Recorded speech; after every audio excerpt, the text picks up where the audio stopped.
Nail পালিশের মধ্যে আপনারা কখনো টুথপেস্টের ব্যবহার করে দেখেছেন? হাতের আঙ্গুলে কখনো আপনারা এইভাবে ক্লিপ লাগিয়েছেন? এমনই কিছু ছোট ছোট অসাধারণ টিপস আপনাদের সঙ্গে শেয়ার করব। চলুন তাহলে আজকের টিপস আমরা দেখে নিই। আমাদের যাদের বাড়িতে ছোট বাচ্চা থাকে অনেক সময় কি সমস্যা হয় জানেন? বাচ্চাদের অনেক সময় কলা খাওয়াতে নিলে দেখা যায় হাত দিয়ে চটকালেও বড় টুকরো থেকে যায়, এমনকি হাত দিয়ে চটকানোর কারণে কলাটা কালো হয়ে যায়, বাচ্চারা খেতে চায় না। তাই এরকম যদি সমস্যা হয় আপনারা কলাতে হাত দিবেন না, হাত দিয়ে চটকানোর প্রয়োজনই পড়বে না। কলাটাও কোনো রকম ম্যাশার ছাড়াই খুব সুন্দর ম্যাশ হয়ে যাবে।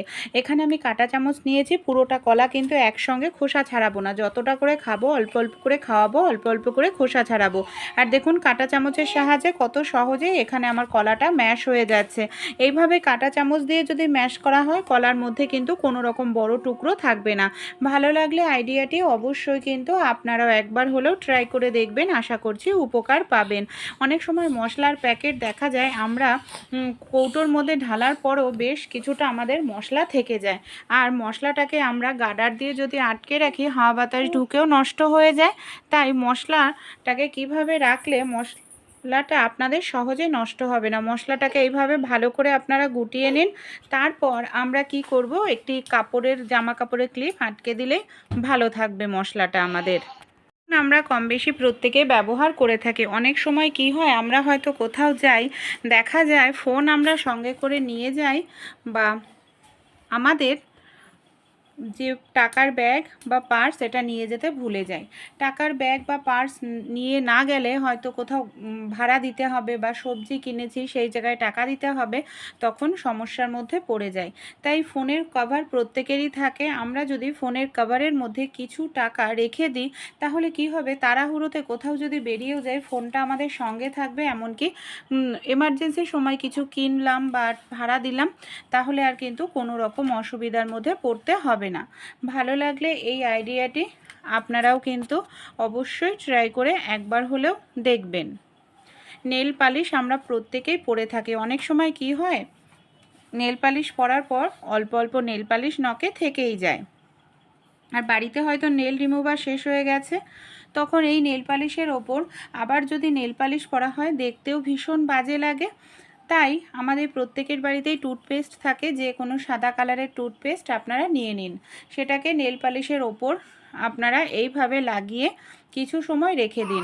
সাদা কালারের টুথপেস্ট কিন্তু দেখবেন নেল পালিশটাকে তুলতে সাহায্য করবে। আমি 15 মিনিট রেখে দিয়েছিলাম, 15 মিনিট পর পুরনো একটি ব্রাশ দিয়ে এইভাবে নখগুলোকে ডলে পরিষ্কার করে নিচ্ছি।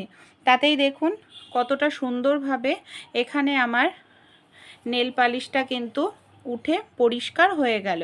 ভালো লাগলে আইডিয়াটি ট্রাই করে দেখতে পারেন আপনারাও, আশা করছি আপনাদেরও কিন্তু ভালো লাগবে। এবার চলুন আমি আপনাদের নর্মাল জল দিয়ে ধুয়ে দেখাই যে কতটা সুন্দর পরিষ্কার হয়েছে। দেখতেই পাচ্ছেন একদম নেল পালিশ যা ছিল পুরোপুরি উঠে গেছে। আপনারা কখনো এইভাবে জামা কাপড়ের ক্লিপ আঙুলে লাগিয়ে দেখেছেন? কেন জামা কাপড়ের ক্লিপ আঙুলে লাগাবো? আমরা মহিলারা যখন নেল পালিশ করি অনেক সময় কি হয়, নখের সাইডে নেল পালিশটা লেগে যায়, যার কারণে দেখতে কিন্তু ভীষণ বাজে লাগে। অনেক সময় নেল রিমুভার না থাকলে সেটা মোছাও যায় না, আঙুলের নখের সাইডগুলো একদম লাল হয়ে যায় নেল পালিশের কারণে, যে কালারের নেল পালিশই হোক। তাই এইভাবে একটু আঙুলে নিচের দিকটায় আপনারা জামা কাপড়ের ক্লিপ যদি আটকে নেন, চামড়াটা টান টান থাকবে স্কিনটা, তারপর নেল পালিশ পরলে দেখবেন নেল পালিশ সাইড থেকে আর আপনাদের কখনোই লাগবে না। আর এক্সট্রা করে নেল রিমুভার আপনাদের আর প্রয়োজন পড়বে না নেল পালিশটা মোছার জন্য। ভালো লাগলে এই আইডিয়াটি আপনারাও ট্রাই করে দেখতে পারেন।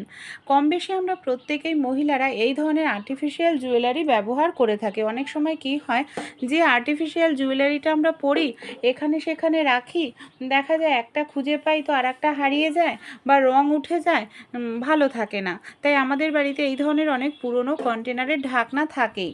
দেখা যায় হয়তো কন্টেনারটা নষ্ট হয়ে গেছে, এরকমই একটি ঢাকনা নিয়ে নিন, আর ঢাকনাটাকে কাঁচির সাহায্যে আপনারা এইভাবে ত্রিকোণ আকৃতি করে কেটে নিন।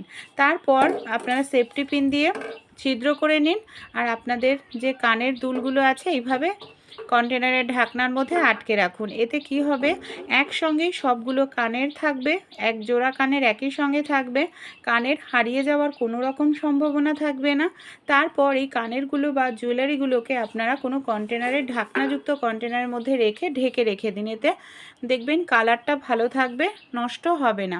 প্রেশার কুকার আমরা কম বেশি প্রত্যেকেই ব্যবহার করে থাকি। অনেক সময় দেখা যায় রান্নাবাড়ি করার সময় প্রেশার কুকারে সিটি ওঠে না, এর ফলে খাবারটা ভেতরে বেশি নরম হয়ে যায়, বা অনেক সময় দেখা যায় রাবারটা টাইটভাবে আটকে যায়। প্রেশার কুকারের ঢাকনার রাবারটা মাজতে গিয়ে প্রেশার কুকার সহজে খোলা যায় না।